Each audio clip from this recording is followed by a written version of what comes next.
सिंधी तीजड़ी व्रत कथा। बोलो तीजड़ी माता की जय। तीजड़ी व्रत कथा इस प्रकार है।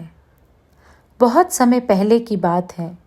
लक्ष्मीचंद नाम का एक धार्मिक और धनी व्यापारी था। वह अपनी बेटी रूपवंती और दो बेटों रमेश और क्रांतिचंद के साथ एक संतुष्ट जीवन जीते थे।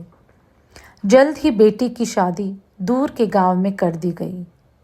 एक दिन व्यापारी ने एक पवित्र अनुष्ठान यज्ञ करना चाहा और उपयुक्त मुहूर्त के लिए एक ब्राह्मण से परामर्श किया। व्यापारी ने अपने बेटों को अपनी बेटी को आमंत्रित करने और साथ लाने के लिए भेजा ताकि वह पवित्र आयोजन का हिस्सा बन सके। दोनों भाई रूपवंती के घर पहुंचे और रूपवंती ने उनका स्वागत किया। उसने उनसे घर वापस यात्रा शुरू करने से पहले तरोताज़ा होने और कुछ भोजन करने और आराम करने के लिए कहा। भाइयों ने रूपवंती को उनके साथ भोजन में शामिल होने के लिए कहा, लेकिन उसने यह कहकर मना कर दिया कि वह तीजड़ी का व्रत कर रही है और वह केवल चंद्रोदय के बाद ही भोजन कर सकती है। उसके भाइयों ने उससे कहा कि वे भी चांद निकलने की प्रतीक्षा करेंगे। लड़के छोटे थे और शायद व्रत के महत्व और उसके अनुष्ठानों से अनभिज्ञ थे। अमीर लड़कों को नहीं पता था कि भूख क्या होती है और वे यात्रा के कारण बहुत थके हुए भी थे। जल्द ही भूख की पीड़ा ने उन्हें बेचैन कर दिया और चंद्रोदय के लिए और इंतज़ार करने में असमर्थ होने के कारण रूपवंती का एक भाई दूर एक पेड़ पर चढ़ गया और उसे पकड़ लिया।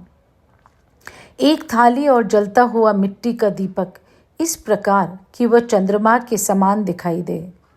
दूसरा भाई अंदर गया और रूपवंती को बुलाया और उसे आश्वस्त किया कि चंद्रमा आकाश में निकल आया है।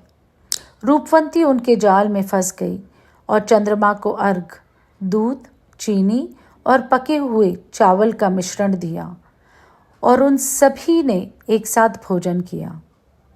चूंकि उसने अनुष्ठान उचित तरीके से पूरा नहीं किया, जिससे उसका व्रत अचानक समाप्त हो गया। उसके पति को पक्षाघात का दौरा पड़ गया। रूपवंती यह जानकर हैरान और आहत हुई कि कैसे उसके अपने भाइयों ने उसे धोखा दिया है। अपने भाइयों पर भरोसा करने के लिए उसके मन में पश्चाताप के आंसू थे।